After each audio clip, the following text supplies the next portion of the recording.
Odds. Salamat sa walang sawa sa Portal Odds. Salamat din sa mga hindi nang skip nag-ads lods.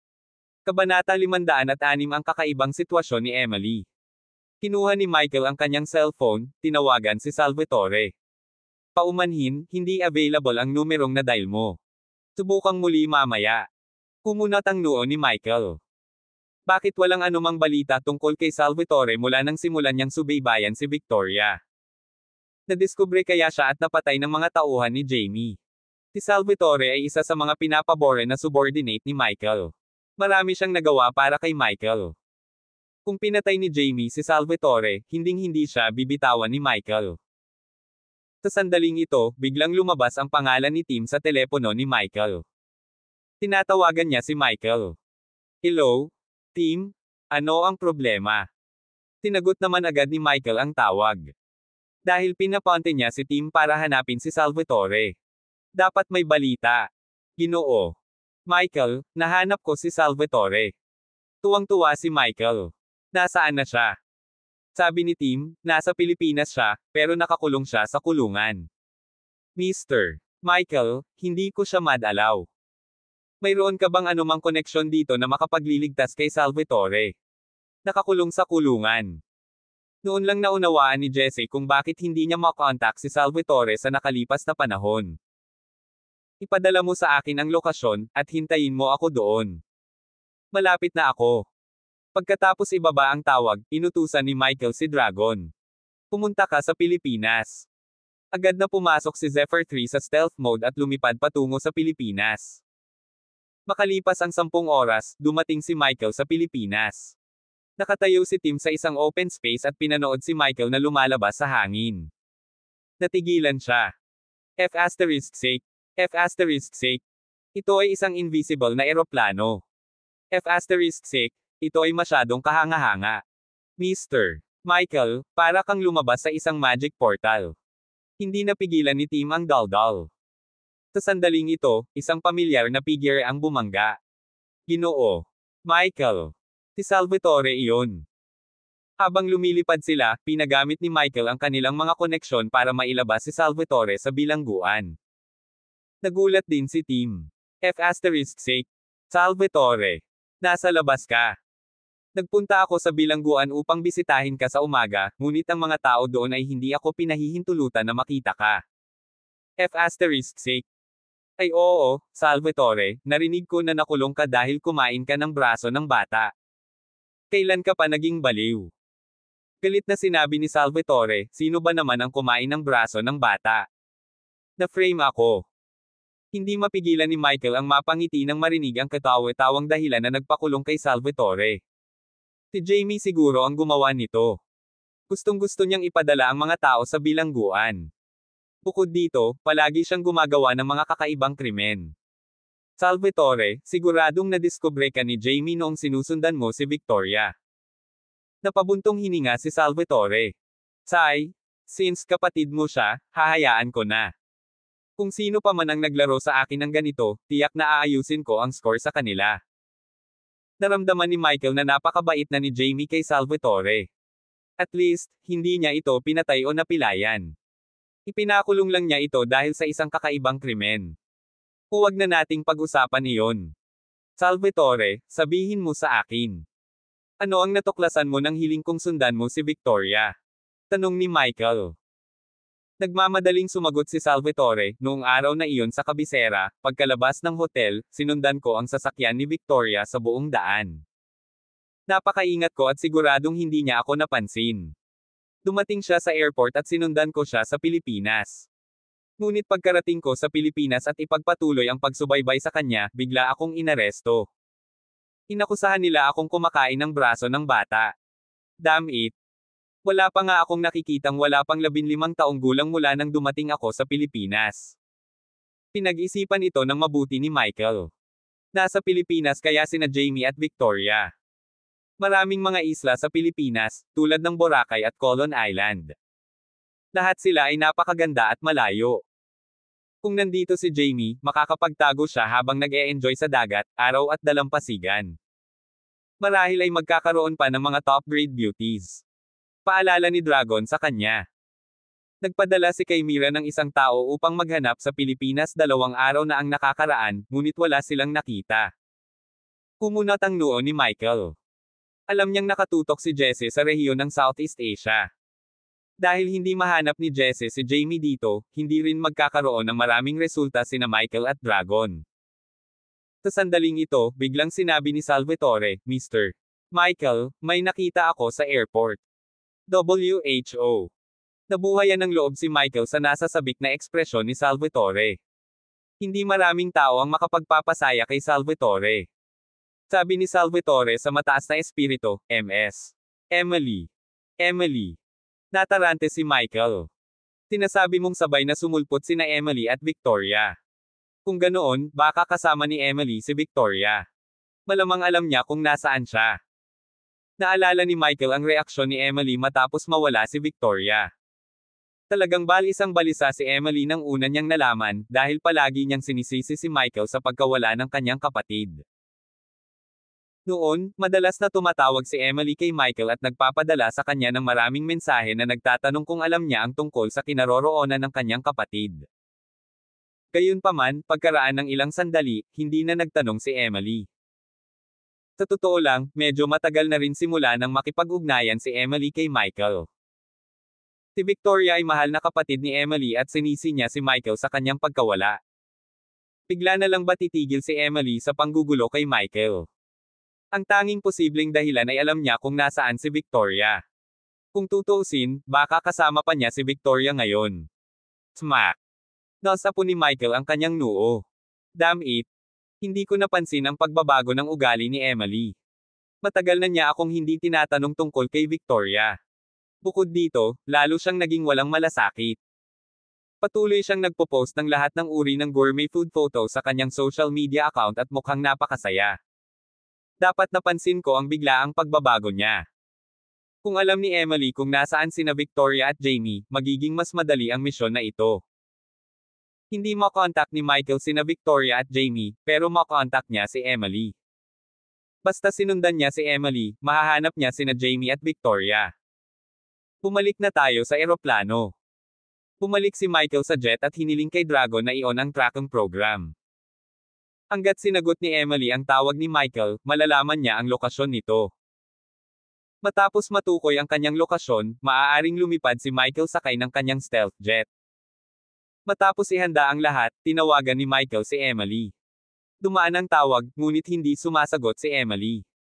Sinubukan ulit ni Michael na tumawag, ngunit hindi sumasagot si Emily. Nasa trabaho ba si Emily? Tanong ni Tim. Baka natutulog siya. Sigurado akong napakaganda ni MS. Emily habang natutulog. Naglalaway si Salvatore habang nagpapantasya. Makalipas ang kalahating oras, sa wakas ay nag-reply si Emily ng isang mensahe. Emily, anong problema, Michael? Busy ako kanina at hindi ko narinig ang tawag mo. Napangiti si Michael habang binabasa ang mensahe. Tinadya niyang umiwas sa tawag ni Michael. Natatakot ba siyang masubaybayan? Napakahusay. Kung ganoon nga, napatunayan lang na tama ang haka-haka ni Michael. Kasama ni Emily si Victoria. Kabanata 507 may boyfriend si Emily. Kung kasama ni Emily ang kanyang kapatid, mas madaling mahanap sina Jamie at Victoria. Kung tutuusin, bata pa siya, bata at inosente. Siya ay tiyak na madaling dayin. Michael messaged back, matagal na kitang hindi nakikita. Mag-video chat tayo. Mag-video chat ka ba? Haha, matagal ko nang hindi nakikita si MS. Emily. Masaya si Salvatore sa inaasam-asam. Gayunpaman, sumagot si Emily, video. Kalimutan mo na. Hindi komportable para sa akin dito. Message na lang tayo. Paalala ni Tim kay Michael. Ginoo. Michael, naalala ko na mahilig mag-video call sa iyo si Emily. Ngayong tinatanggihan ka na niya, siguradong may tinatago siya. Baka kasama niya talaga si Mr. Jamie. Akala din ni Michael. Hindi maginhawa. Kailan nagkaroon ng hindi magandang panahon para kay Emily? Nagstay pa sina Emily at Michael sa iisang hotel room noon. Maliban kung si Emily ay nakaupo sa banyo, walang dahilan kung bakit hindi siya maaaring makipag-video call kay Michael. Sagot ni Michael, why not? May kasama ka ba? Mabilis na sumagot si Emily, oo, oo. Kasama ko ang boyfriend ko. Magseselos siya kung i-video call kita, haha. Boyfriend. Natigilan si Michael. Kailan pa nagkaroon ng boyfriend si Emily?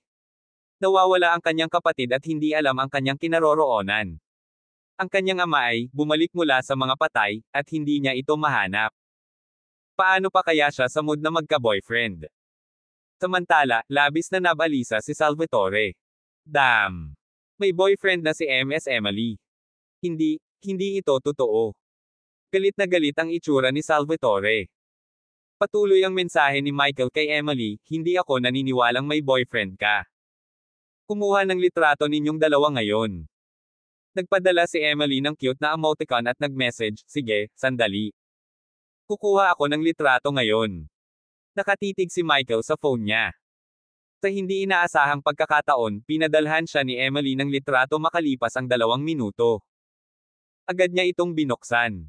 Larawan iyon ni Emily at ng isang gwapong lalaki.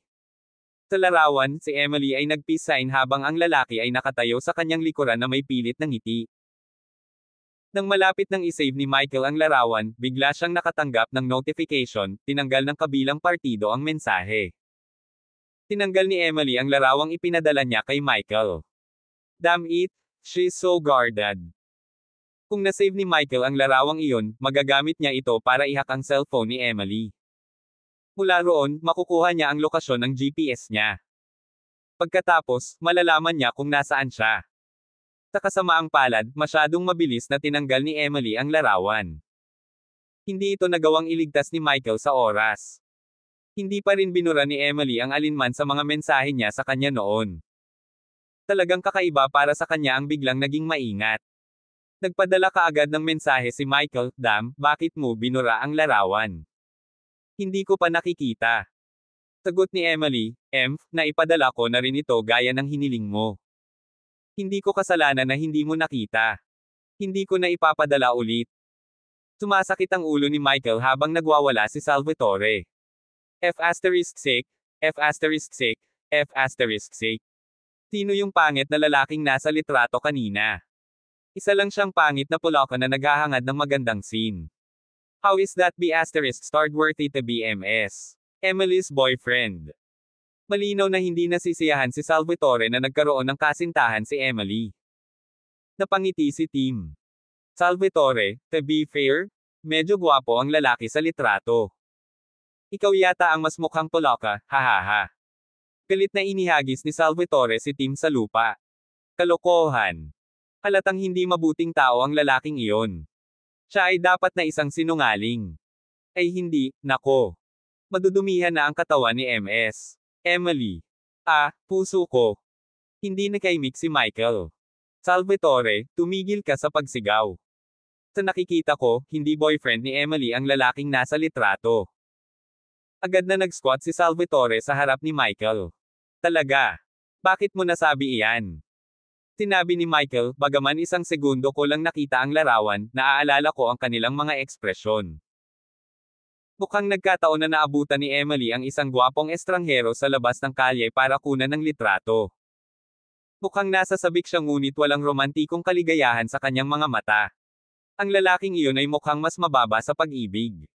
Wala na siyang buhay at pilit ang kanyang ngiti. Hindi naman siya mukhang boyfriend ni Emily. Sabi ni Tim, Mr. Ang pagsusuri ni Michael ay napakamakatwiran. Parang hindi sila compatible. Pero saan niya nahanap ang gwapong ito? Ngumiti si Michael. Salamat kay Jamie. Nalito sina Tim at Salvatore. Paliwanag ni Michael, nahuhumaling si Jamie sa hitsura. Hindi lang lahat ng dilag sa mundo ang kinokolekta niya, pati ang mga lalaking nagtatrabaho para sa kanya ay kailangang sobrang gwapo. Kaya naman, kung kasama ni Emily sina Victoria at Jamie ngayon, napakadaling makakuha ng isang gwapong bodyguard na magpapakuha ng litrato kasama siya. Hindi nakakagulat na si Jamie ay nagbigay ng partikular na atensyon sa estilo at imahe. Noong una, pinakagusto ni Jamie ang dragon dahil siya ang pinakagwapo sa kanilang tatlo. Sa huli, ibinigay ni Charleston ang dragon kay Michael at Phoenix kay Jamie. Ang unang ginawa ni Jamie pagkatapos makuha si Phoenix ay ang ilayo siya para magpaplastikan, para mas gamwapo siya. Hiniling din niya kay Phoenix na mag-apply ng lahat ng uri ng magarbong facial products araw-araw upang mapanatili ang kanyang balat. Paano maiisip ng isang tao ang isang world-class na mamamatay at Diyos ng digmaan na nangingibabaw sa larangan ng digmaan na pinipilit na magsuot ng mga serum at facial mask araw-araw? Tumawa si Tim. Hindi ko ine-expect na magiging ganoon ka-interesante si Mr. Jamie. Gwapo lang ang gusto niya. Salvatore, kung kailangan kaming ipadala ni Mr. Michael sa lugar ni Mr. Jamie para maging especially iya, mukhang hindi ka makakapunta dahil sa itsura mo. Ako lang ang makakapunta, haha. Agad na tinulak ni Salvatore si Tim. Kalokohan. Nakakaawa ka, hindi ka naman mas magaling sa akin. Sa aking palagay, wala sa mga kampa ni Mr. Michael ang gwapo. Pangit silang lahat. Hindi nakaimik si Michael. Biglang nalungkot si Michael. Parehong may hitsura at lakas ang mga alipin ni Jamie. Bukod kay Dragon, ang mga tauhan ni Michael ay parang mga pangit na demonyo. Hindi iyon magagawa. Sa hinaharap, kailangan niyang bigyang pansin ang mga pagpapakita kapag nagre-recruit ng mga subordinate. Kung hindi, pagtatawanan siya ni Jamie. Hindi inilantad ni Michael si Emily. Sa halip, nag-message siya pabalik, sige, hindi ko na kayo iistorbahin. Tandaan na gumawa ng mga pag-iingat sa kaligtasan. Sumagot si Emily, oo, alam ko. Hehe. Sabik na sabik si Salvatore kaya tumalon siya. Ginoo. Michael, paano mo masasabi yan kay MS? Emily. Palihim mong pinahihintulutan siyang makipagtalik sa ibang lalaki. Babae mo siya. Napatulala si Michael. Paano si Emily ang babae ko? Huwag kang magbulalas ng kalokohan. Nag-pipe up din si Tim. Tama na, Salvatore, itigil mo na ang pagbubuga ng kalokohan. Si Mr. Michael ay palaging tinatrato si Emily bilang kanyang nakababatang kapatid na babae. Nagsalita ka parang niloloko ni Emily si Mr. Michael. Kiit ni Salvatore, kung talagang may kasamang ibang lalaki si MS.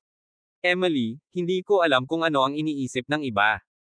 Anyway, sa puso ko, mararamdaman ko pa rin na niloloko si Mr.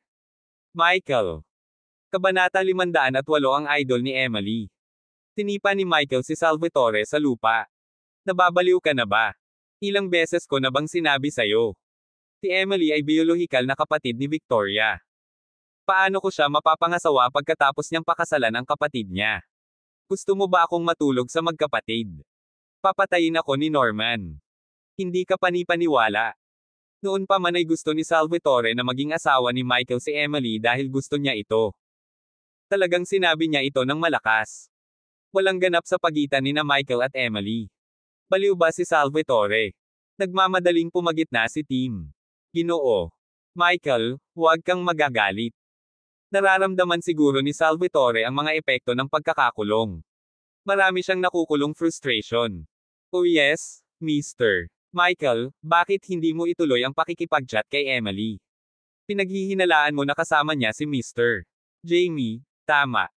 Ipagpatuloy ang pakikipag-chat at alamin ang higit pa. Umiling si Michael.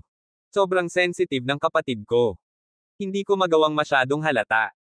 Kung may nararamdaman siyang kakaiba, mawawala ng saysay ang lahat ng pagsisikap ko. Humingi ng tawad si Salvatore kay Michael. Paumanhin, Ginoong Michael. Hindi ko dapat sinabi yon. Paano mo hahanapin si MS? Emily. Pinuksan ni Michael ang social media account ni Emily para tingnan ang kanyang mga pinakabagong post. Ang pinakabago ay, wow, ang gwapo ni Ji Chang-wook. Ang ganda talaga ng Korean drama na, The K2. Mahal ko si Ji Chang-wook. Isang larawan ng isang gwapong lalaking idolo ang sumabay sa kanyang mga salita. Dapat si Ji Chang-wook iyon. Si Emily ay namuhay ng walang pakialam mula pa noong bata pa siya.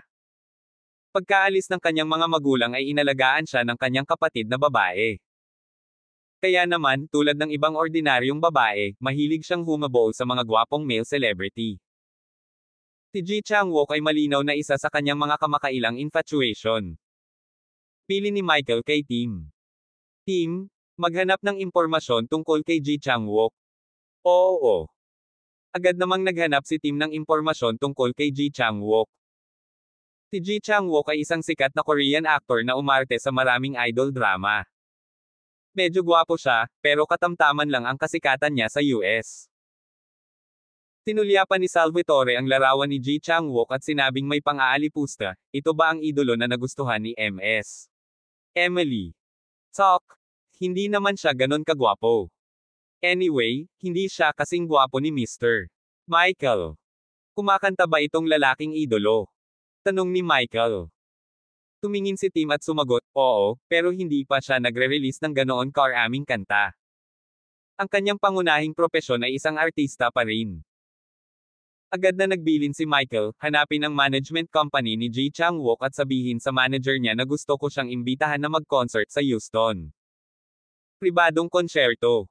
Nagulat sina Tim at Salvatore. Ngunit hindi nagtagal ay naunawaan nila ang intensyon ni Michael. Ginoo. Michael, balak mo bang gamitin itong Korean celebrity para akitin si Emily? Tanong ni Tim. Nakangiting tumango si Michael. Tama iyan. Ang isang babaeng tulad ni Emily ay tiyak na gagawin ang lahat upang makilala ang kanyang idolo. Bukod dito, ito ay nasa Houston, sa mismong pintuan ni Emily. Imposible namang hindi siya pupunta at makilala ang idol niya kapag nasa bayan siya, di ba? Nag-thumbs up sign agad si Tim. Boss, napakatalino ng galaw. Hindi mo siya direktang inanyayahan, ngunit hindi mo siya direktang naengganyo gamit ang isang Korean celebrity. Kapag nakita natin si Emily, susundan natin siya at hanapin sina Victoria at Mr. Jamie. Tumango si Michael. Ito talaga ang plano niya. Dahil mas malakas ang mga kakayahan ni Jamie sa anti-detection, hindi siya maaaring gumamit ng direktang diskarte kay Emily. Sa plano lamang ni Michael ay masusubaybayan niya sila ng walang abiso. Base sa pagkakaintindi ni Michael kay Emily, kung mag-concert si Ji Chang-wook sa Houston, tiyak na dadating siya. Agad na kinuha ni Tim ang telepono at nag-dial. Dati, nagpanggap si Michael bilang presidente ng J-Films. Naghari siya sa buong industriya ng entertainment sa US. Ibinigay ni Michael ang karamihan sa mga bagay ng J-Films kay Tim. Kaya naman, marami siyang alam na big shot sa entertainment industry. Hindi nagtagal, nakatanggap si Tim ng tawag mula sa presidente ng kumpanyang GE Entertainment. Si Tim ang tumawag sa speakerphone. Annyeong haseyo. Tinagot ng isang lalaki ang telepono ng hello sa Korean. Sabi ni Michael sa English. Presidente ako ng J-Films. Kumuha ng interpreter na marunong ng English. Mayroon akong sasabihin sa iyo. Sumagot ang kabilang partido sa Ingles, ako ang presidente ng GE Entertainment, si Song Chang-soo. Kaya kung magsalita ng Ingles. Ang Ingles ng kabilang partido ay hindi masyadong mahusay, ngunit ito ay passable. Sabi ni Michael, hello, President Song. Hinahangaan ko ang iyong artista, si Ji Chang-wook. Sikat na sikat siya sa ating bansa. Gusto ko siyang imbitahan na mag-concert sa Houston. Magiging top-notch ang mga stage lights at sound effects. Bukod dito, magbabayad ako ng napakagandang bayad para sa pagganap. Sasagutin ko rin lahat ng gastos. Ano sa tingin mo? Matagal na hindi sumagot si Song Chang-soo. Naguguluhan si Michael. Pagkaraan ng mahabang panahon, sumagot si Song Chang-soo sa malumanay na boses, maghintay. Kukuha ako ng interpreter. Hindi nakaimik si Michael. Gayunpaman, si Michael ay nanatili sa South Korea sa loob ng 1 taon at alam niyang hindi gaanong mga Korean ang matata sa Ingles. Hindi nagtagal ay bumalik si Song Chang-soo na may kasamang interpreter at inulit ni Michael ang kanyang alok. Matapos maunawaan ni Song Chang-soo ang sitwasyon, hiniling niya sa interpreter na sumagot, President Hudson, sa palagay ng aming Pangulo ay napakakaakit-akit ang iyong alok. Makikipag-ugnayan siya kaagad kay Ji Chang-wook para pag-usapan ang proposed concert sa kanya. Sabi ni Michael. Bigyan mo ako ng sagot sa loob ng kalahating oras. Makalipas ang kalahating oras, muling tumawag si Song Chang-soo. Isinali ng interpreter ni Song Chang-soo, President Hudson, ikinalulungkot namin talaga. Si Ji Chang-wook ay ayaw mag-concert sa Houston. Tanong ni Michael, ano? Bakit hindi? Paliwanag ng interpreter, sa tingin ni Ji Chang-wook ay hindi siya sikat sa US. Besides, artista siya. Ang pagkanta ay hindi ang kanyang pangunahing propesyon. Ang kanyang mga tagahanga ay mula sa kanyang mga pelikula. Siya ay nag-aalala na ito ay isang walang laman na stadium kung siya ay magdaraos ng isang konsyerto sa US. Wala masyadong tao ang dadalo. As you know, idol stars ang mga artista natin. Malaki ang pakialam namin sa aming reputasyon. Sabi ni Michael, huwag kang mag-alala sa attendance. Kung walang bibili ng mga tiket, babayaran ko ang mga tao para pumunta. Ginagarantiya ko na ito ay magiging isang buong bahay.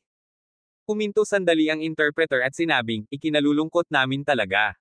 May sariling pride ang mga artista natin. Ayaw naming kumuha ng mga peking tagahanga. Hindi namin nais na kumita ng ganitong uri ng pera. President Hudson, sa palagay ko ay hindi namin matatanggap ang iyong alok. Kabanata 509 na Madam. Ano? Tinanggihan ng GE Entertainment ang alok ni Michael. Nagawa ni Michael na linlangin ang mga tao at kumpanya sa industriya ng libangan ng US at lumabas sa tuktok ng food chain doon. Gayunpaman, walang nakakaalam kung sino siya sa South Korea. Galit na sabi ni Salvatore, Mr. Michael, GE Entertainment ay naglakas loob na tanggihan ka at ibaba ang tawag sa iyo. Hindi ka nila nirerespeto. Sa tingin ko, hindi tayo dapat mag-aksaya ng oras sa pakikipag-usap sa kanila. Sasama ako kay Dragon para kidnapin si Ji Chang-wook. Kidnap. Hindi kailanman gagawin ni Michael ang ganoong bagay. Kapag inagaw nila si Ji Chang-wook, tiyak na tatawag ng pulis ang GE Entertainment. Kasabay ng sabigan ni Ji Chang-wook, magiging napakalaki ng reaksyon ng publiko. Kahit na hindi sumabog ang mga bagay, ayaw ni Michael na gumamit ng mga paraan ng pagbabanta para pilitin si Ji Chang-wook. Sabi ni Michael, si Ji Chang-wook ang idolo ni Emily.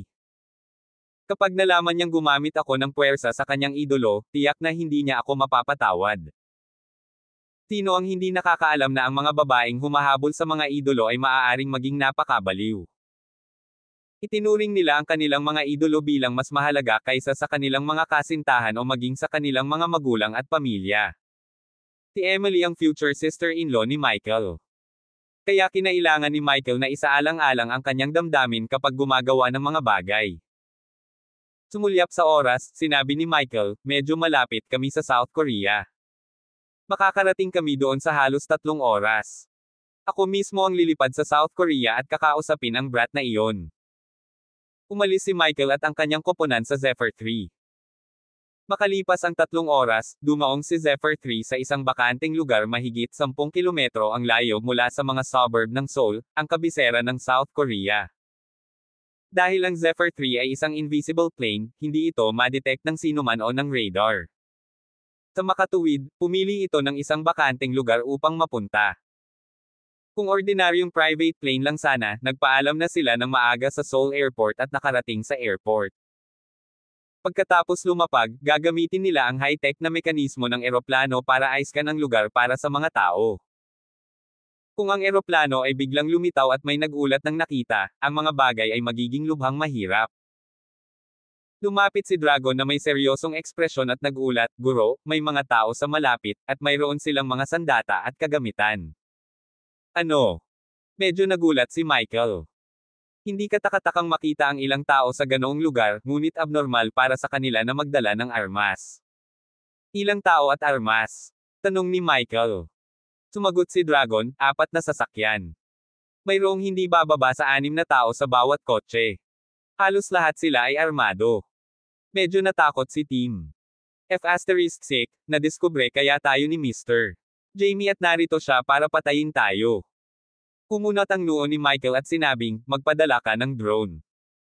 Gusto kong makita kung ano ang hitsura ng mga taong ito. Oo. Dumating si Michael sa control room. Pinagmasdan niya ang mga sasakyan at mga tao sa malapit. Halos lahat sila ay matatangkad at matipunong mga lalaki, ngunit sa gitna nila ay nakatayo ang isang magandang babae. Kumuha ng close-up. Gusto kong makita ang itsura ng babaeng ito. Tumingin si Michael sa babae at nakitang pamilyar siya. Nag-zoom in ang camera at nakita ni Michael ang isang babaeng nasa katanghaliang gulang na mukhang nasa 30 o 40.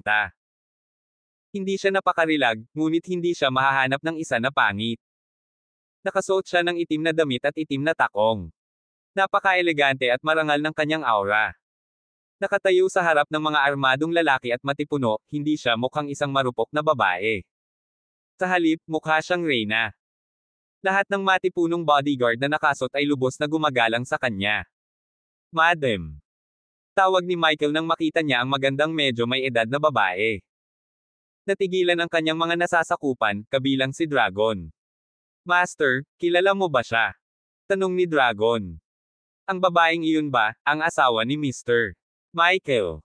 May asawa ka pa ba? Nang makita ni Salvatore kung gaano kaganda ang babaeng iyon, sigurado siyang asawa ito ni Michael. Inis na sabi ni Michael, ito ay asawa ng iba, hindi akin. Hindi ko alam ang pangalan niya. Hiniling niya sa akin na tawagin siyang Madam noong nasa Syria kami. Syria? Kilala mo siya noong nasa Syria ka? Nagulat ang lahat. Anong uri ng lugar ang Syria? Isang taon nang naroon si Michael upang magsanay sa larangan ng digmaan. Ang Madam na ito ay malinaw na isang payat na babae na may figure tulad ng isang modelo. Kaya niyang maglakad sa runway, ngunit hindi siya makalaban. Tumanggo si Michael. Noon, siya ay personal na pumunta sa larangan ng digmaan ng Syria upang pag-usapan ang isang bagay sa pinuno ng aking koponan. Pinili niya akong maging interpreter at pansamantalang bodyguard niya. Team's aid? Haha. Baka pinili ng babaeng ito si Mr. Michael dahil sa tingin niya ay gwapo siya. Ngumuso si Salvatore. F***, gustong agawin ng babaeng ito ang duyan. I think she's very lecherous. Boss, nakipag-away ka ba sa babaeng ito sa larangan ng digmaan? Inilibot ni Michael ang kanyang mga mata. Hinalikan ko siya. Oh. Agad namang tumanggo sina Tim at Salvatore. Maging si Dragon ay nagbigay ng maliit na ngiti. Nakaramdam ng kaunting awkward si Michael habang inaalala ang nangyari sa larangan ng digmaan 3 taon na ang nakararaan. Sa totoo lang, natulala si Michael sa babae sa unang pagkakataon na nakita niya ito. Noong panahong iyon, 3 buwan nang nagsasanay si Michael sa larangan ng digmaan. 3 buwan na siyang walang nakitang babae. Ang pakiramdam na iyon ay katulad ng mararamdaman ng isang taong hindi kumakain ng karne sa loob ng 3 buwan pagkatapos kumain ng steak. Noong unang nakita ni Michael ang Madam na ito, ganoon din ang estilo ng pananamit niya. Hindi siya nagsuot ng mahabang manggas, pantalon o praktikal na damit dahil lang sa napunta siya sa ganitong magulong lugar. Pagtingin sa mahabang legs ni Madam, inamin ni Michael na may mga disenyo siya sa babaeng ito noon. Sa oras na iyon, hindi pa dinadala ni Michael si Lauren. Higit 3 buwan na niya itong hawak. Gayunpaman, ang babaeng ito ay may marangal na katayuan. Bodyguard lang niya si Michael. Wala man lang siyang karapatang hawakan ang kamay niya. Isa pa, maraming bodyguards ang babaeng ito. Walang pagkakataon si Michael na makasama siya ng mag-isa. Tiningnan ni Tim ang maganda at kawili-wiling babae sa video at napalunok. Nagtataka niyang tanong, Mr. Michael, paano mo nagawang halikan siya?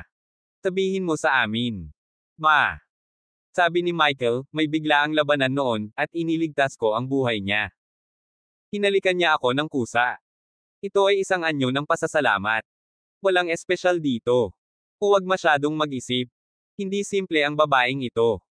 Hindi siya isang taong kayang kontrolin ng mga ordinaryong tao. Ngumiti si Tim at sinabing, Mr. Hindi ordinaryong tao si Michael. Ngumiti si Michael at tumingin sa Madam sa screen. Sa mata niya, isa lang akong hamak na bodyguard ng battlefield. Isa lang akong ordinaryong tao. Gayunpaman, hindi sinabi ni Michael ang kanyang iniisip. Madam, iniisip ko kung ang aking pinakamahusay na pagganap sa industriya ng retail at entertainment sa US ay nakakuha ng iyong pansin. Nalaman mo na ba na hindi lang ako hamak na bodyguard? Kabanata 510 wasakin ang kumpanya. Kung tapat siya sa sarili, medyo nasasabik si Michael na makilala muli ang babaeng ito. May masasakit na sinabi ang babaeng ito minsan. Kanya. Noong panahong iyon, sa larangan ng digmaan ng Syria, nanatili si Michael sa tabi niya sa loob ng 3 araw, pinuprotektahan siya at nagbahagi ng karanasan sa buhay at kamatayan ng magkasama. Noon, nagtatago sila sa tubig sa ilalim ng isang lambak. Ito ang pinakaromantikong lugar sa kabuuan ng 100 milyang radius. Upang ipahayag ang kanyang pasasalamat, hinalikan ni Madam si Michael. Walang tao sa paligid. Nagustuhan ni Michael ang babaeng ito kaya gusto nitong makasama pa. Gayunpaman, tinanggihan siya ni Madam. Hindi ka karapat-dapat na makipagtalik sa akin. Kung gusto mong matulog sa akin, halika hanapin mo ako kapag ikaw ay mas malakas at mas malakas. Hihintayin kita sa Seoul. Naalala pa ni Michael ang sakit-akit ng ngiti ni Madam nang sabihin niya iyon. Hindi niya sinabi sa kanya ang tunay niyang pagkatao. Hindi niya alam na siya ay mula sa pamilya Hudson at pumunta sa larangan ng digmaan upang magsanay. Hindi siya isang ordinaryong sundalo. Marahil, hindi siya tatanggihan ng magandang babaeng ito kung alam niya iyon. Ngumiti ng pilyo si Salvatore. Ginoo. Michael, gusto mo bang bumaba at batiin ang dati mong kasintahan? Sabi ni Tim, bakit hindi na lang natin i-deactivate ang invisibility mode ng Zephyr 3? Hindi sila katugma sa amin.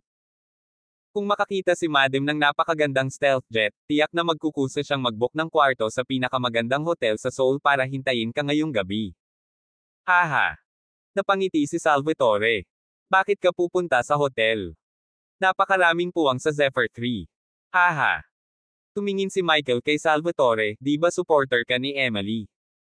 Kung isasama ko ang babaeng ito, kasama ang kanyang pagkatao, ang sinumang karibal sa pag-ibig na isang banta sa kanya ay maaalis. Hindi ka ba natatakot na papatayin niya si Emily? Nagseryoso kaagad si Salvatore. F***, ganoon ba kalupit ang babaeng ito? Isang matamis na ngiti ang ibinigay ni Dragon. Ang babaeng ito ay nangangahas na makipagsapalaran sa larangan ng digmaan ng Syria. Paano siya naging isang simpleng babae? Tumango si Michael at sinabing, maghintay tayo saglit. Gagawin natin ang ating hakbang pagkatapos nilang umalis. Kaya lang, tahimik na naghintay si Michael at ang iba pa sa lugar ng mahigit 20 minuto. Tinapos ni Madam at isang hindi pamilyar na lalaki ang kanilang pag-uusap. Umalis na sila. 10 minuto pagkatapos nilang umalis, lumabas ng eroplano sina Michael at Salvatore at nagmaneho patungong GE Entertainment. Espesyal na kumuha si Michael ng isang interpreter bago pumunta sa GE Entertainment. Actually, hindi naman ganoon kalala ang level ng English sa South Korea. Ngunit pagdating sa mahabang pag-uusap, may pagkakataon na maaaring mahirap makipag-usap ng maayos. Nagmaneho si Salvatore patungo sa gusali kung saan matatagpuan ang GE Entertainment. Tumangala si Michael at nakita ang pangalan ng gusali at nakaramdam siya ng pamilyar. Gusali ng TRUTEC. Bakit parang pamilyar ang pangalan na ito? Parang nakita ko na siya dati, sabi ni Michael. Pinaalalahanan siya ni Dragon, sa tingin ko ang gusaling ito ay kay Mr. Jesse. Namulat ang realisasyon kay Michael. Oh, tama. Pinili ni Jesse ang gusaling ito. Gayunpaman, kami ng aking asawa ang nagmamay-ari ng gusaling ito ngayon. Curious na tanong ni Tim, bakit? Sabi ni Michael, pinapapili namin ng kapatid ko si Lauren ng ilan sa mga asset niya na ililipat sa amin. Pinili ni Lauren ang 15 sa kanila. Isa na rito ang gusaling ito. Ginoo. Michael, maganda ang pakikitungo sa iyo ng kapatid mo, naiinggit na sabi ni Tim. Dagdag pa ni Salvatore, damn, Mr. Jesse is so generous. Sa tingin ko ang gusaling ito ay nagkakahalaga ng kahit ilang daang milyong dolyar, tama ba? Nagtanong si Dragon, sa tingin mo ba ay mahalaga kay Mr. Michael ang ilang daang milyong dolyar? Sabi ni Tim, hindi mo masasabi yan. Kahit na napakayaman ni Mr. Michael, kung pag-aari ng iba ang gusaling ito, baka hindi nila ito payag na ibenta kahit magkano ang halaga nito. Sabi ni Michael, sige, akyat na tayo. Sumakay sila sa elevator papunta sa unang palapag ng GE Entertainment, kung saan tinanggap sila ng isang magandang service staff. May appointment ka ba? Tanong ng babaeng may katangi-tanging makeup. Bilang tugon, sinabi ni Michael, nakausap ko ang presidente ng iyong kumpanya kanina, ngunit hindi ko siya makontak ngayon. Nasa opisina ba siya? May pag-uusapan ako sa kanya. Sabi ng receptionist, paumanhin, wala sa opisina ang presidente natin. Mangyaring iwan ang iyong numero ng telepono at pangalan. Makikipag-ugnayan kami sa iyo. Muli. Paalisin ba niya si Michael at ang mga tauhan niya ng ganoon lang? Hindi napigilan ni Salvatore na sabihin, nakasakay kami ng eroplano mula sa Pilipinas. Gusto mong mag-iwan kami ng numero ng telepono at maghintay ng balita. Kilala mo ba kung sino ito? ang presidente ng J-Films. Siya ang pinakamakapangyarihang tao sa industriya ng entertainment sa US. Kunin si President Song na lumabas at makita kami. Nagsali ng interpreter at hindi makapaniwalang tumingin kay Michael ang magandang receptionist, ikaw ang presidente ng pinakamalaking kumpanya sa industriya ng entertainment sa US. Tumango si Michael. Sabi ng receptionist, nagbibiro ka siguro. Napakabata mo, hindi ka naman mukhang presidente.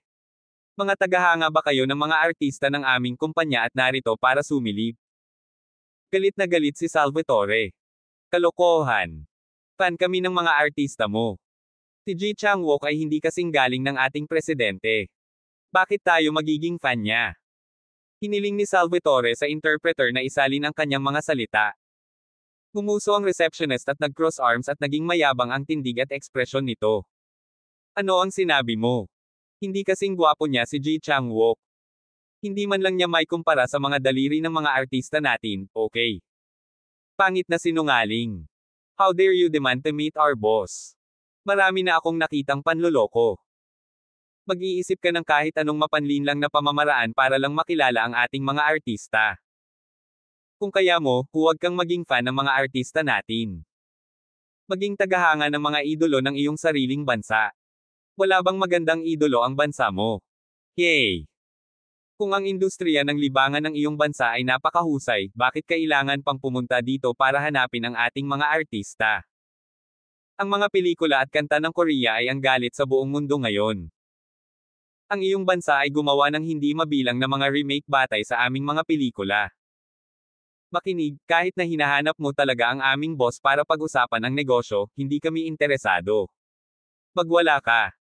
Dahil hindi nila naiintindihan ang Korean, hindi alam ni Salvatore at iba pa ang sinasabi niya. Gayunpaman, masasabi nilang pinapagalitan sila ng babaeng ito. Tinitigan ni Salvatore ang kanilang interpreter. Isalin ang bawat salita para sa akin. Huwag iwanan ang isang bagay. Ginawa ng batang interpreter ang itinuro. Smack! Tinampal ni Salvatore ang receptionist.